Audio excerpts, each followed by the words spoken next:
तो आखिरकार पंकज चौधरी अब बीजेपी के उत्तर प्रदेश के प्रदेश अध्यक्ष बनने जा रहे हैं। उनका नाम कंफर्म हो गया है क्योंकि नामांकन के वक्त सिर्फ उनका ही नॉमिनेशन हुआ।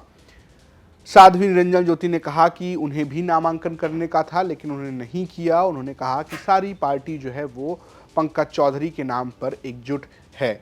खुद मुख्यमंत्री योगी आदित्यनाथ, डिप्टी सीएम केशव प्रसाद मौर्य और ब्रजेश पाठक के साथ साथ तमाम वरिष्ठ नेता जो थे वो मौजूद थे, जिनकी मौजूदगी में उन्होंने चुनाव अधिकारी को अपना नामांकन के 4 सेट दिए। लेकिन सवाल ये कि आखिर पंकज चौधरी ही क्यों? 7 बार के महाराजगंज से सांसद, वित्त राज्य मंत्री केंद्र सरकार में क्यों बने हैं? तो इसकी सबसे बड़ी वजह है कुर्मी वोट। जी हाँ, महाराजगंज वो पूर्वांचल का इलाका है जहां पर कुर्मी वोट बहुत महत्वपूर्ण है और 2024 में बीजेपी को झटका लगा। उसमें एक बड़ी वजह गैर यादव ओबीसी वोट में कुर्मी वोट है। कुल 11 कुर्मी सांसद उत्तर प्रदेश से लोकसभा में पहुंचे, लेकिन उसमें से 7 समाजवादी पार्टी के।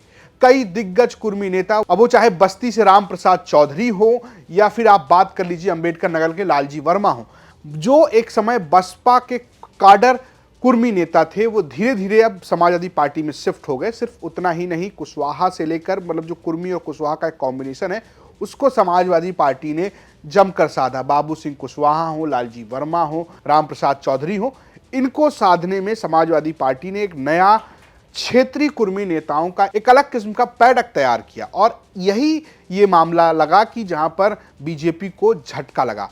अनुप्रिया पटेल के होने के बावजूद भी अनुप्रिया पटेल की पार्टी एक सीट हार गई, सिर्फ अनुप्रिया पटेल जीती और पूर्वांचल में बीजेपी को बड़ा झटका लगा। अगर आप नरेंद्र मोदी की सीट यानी प्रधानमंत्री नरेंद्र मोदी की सीट बनारस को छोड़ दें और आसपास में देवरिया की सीट छोड़ दें तो लगभग गोरखपुर, तो पूरी पूर्वांचल में समाजवादी पार्टी की लहर सी देखने को मिली लोकसभा चुनाव में। माना यह जा रहा है कि इसी वजह से पंकज चौधरी को सीधे सीधे नॉमिनेट किया गया है कि वो ही अब बने। सारा जोर जो है वो है कुर्मी वोटों पर, ताकि 2027 में जो कुर्मी सीट हैं, लगभग 52 कुर्मी विधायक हैं इस वक्त उत्तर प्रदेश की विधानसभा में, तीसरे नंबर की संख्या है और बड़ी सिर्फ कुछ सीटों पर नहीं बल्कि बहुत सारी सीटों पर प्रभाव डालते हैं और बहुत सारी सीटों पर सीधे सीधे जीत भी लाते हैं। 2022 से ऐसा लगा कि कुर्मी वोट छिटकना शुरू हुआ और ये नाराजगी गाहे बगाए अनुप्रिया पटेल के जरिए, उनके पति आशीष पटेल जो कि कैबिनेट मंत्री हैं, उनके जरिए भी नजर आती रही कि कुर्मी कहीं ना कहीं एनडीए से और बीजेपी से नाराज है। अब पंकज चौधरी का चयन इस ओर इशारा कर रहा है कि बीजेपी ने कुर्मी दांव चला है। ये तो रही बात नंबर 1 कि भैया कुर्मी वोट साधना है। और क्या बड़ी वजह है? दूसरी बड़ी बात यह है कि उनकी करीबी, जी हां, वो प्रधानमंत्री नरेंद्र मोदी के करीबी हैं, विश्वास पात्र हैं।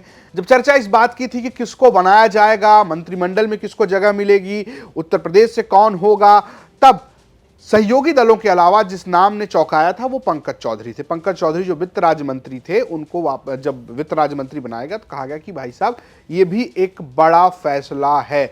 बीएल वर्मा और पंकज चौधरी दोनों के बनने को लेकर खूब बातें कही गई थी कि किस तरीके से महाराजगंज से आने वाले पंकज चौधरी को ये मौका दिया गया है।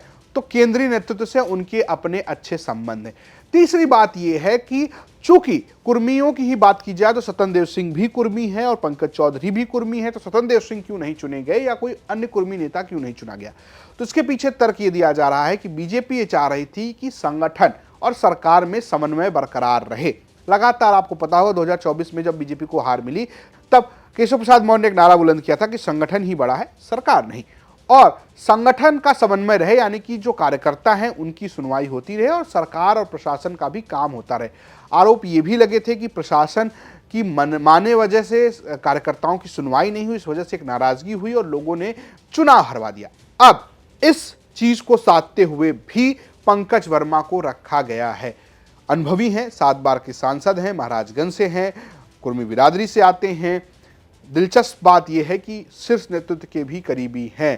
तो कुल मिलाकर 27 से पहले बीजेपी ने जो ये परिवर्तन किया है उसका पूरा फोकस पूर्वांचल, कुर्मी वोटर और कार्यकर्ताओं पर है कि कहीं इस बार भी कार्यकर्ता नाराज ना हो जाए। आपकी अपनी क्या राय है इस खबर को लेकर? आपको क्या लगता है कि क्यों चुने गए? हमें कमेंट बॉक्स में जरूर बताएं। देखते रहिए यूपी तक। नमस्कार।